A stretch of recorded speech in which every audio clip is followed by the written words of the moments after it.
You know, the M27 really is the Black Ops 2 version of the ACR. Some of you already know what that means for this video. Welcome to the M27.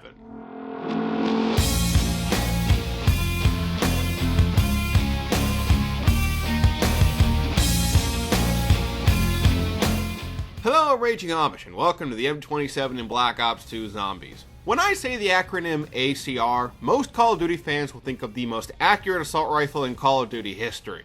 While the ACR has not followed us into Black Ops 2, the developers have given us something quite similar. I'm of course referring to the M27. Frankly, it's one of my favorite weapons to use against the undead because the weapon is an absolute laser beam. Fire the laser! An oldie but a classic. Anywho, the M27 is one of the more powerful assault rifles available in zombies. A huge part of that comes from the fire rate. The M27 is fully automatic, making the gun overall more practical. Of the 10 currently available assault rifles, only 4 are fully automatic. To make the gun even more solid, the M27's bullet power is quite strong. The M27 can plow the road in front of you, up until about round 15. Once you get into the late teen rounds, that's when I'd say the gun changes from a road plow to a moneymaker. We'll talk more about this point later. As with most assault rifles, the M27 gets the standard 30-round magazine. Truth be told, this is pretty average. It's not great, but not horrible. In the later rounds, the 30-round mag will start to become a bit small. But honestly, that happens to every weapon in the game.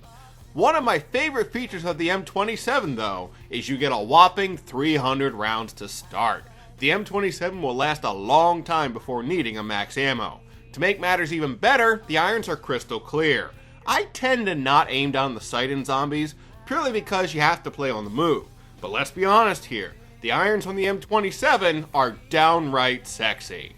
Did you ever think that maybe there's more to life than being really ridiculously good looking? Additionally, the reload speed isn't half bad. The M27 reloads a tad quicker than say the Type 25 and MTAR. In the late rounds, yes, this will become a problem. Even with a quicker reload, you'll be constantly refilling the magazine, so I would highly advise using the Speed Cola perk. At the time of making this video, you can find the M27 in the mystery box only on Nuketown Zombies.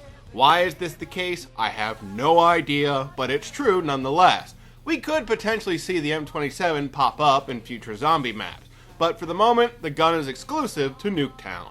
As with all mystery box finds, you can purchase the M27 for 950 points. Unfortunately, this does mean ammo will be hard to come by. You will need a max ammo drop to refill the M27 supply of bullets.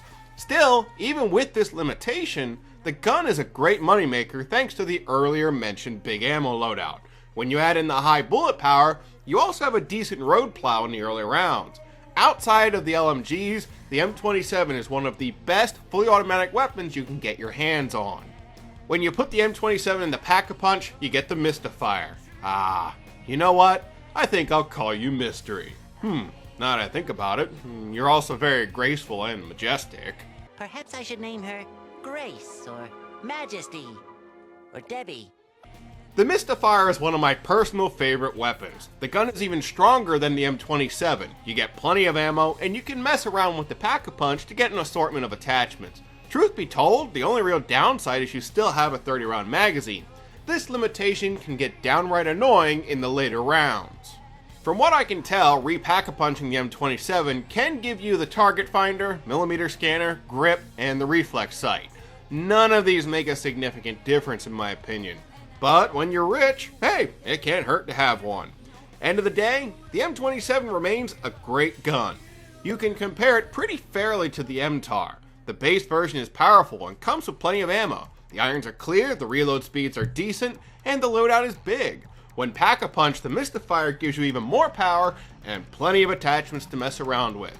When playing on Nuketown, I am always using the M27 when it shows up in the mystery box. That concludes this review of the M27 in Zombies. Join me next time, where we'll be taking a look at the Sliquifier.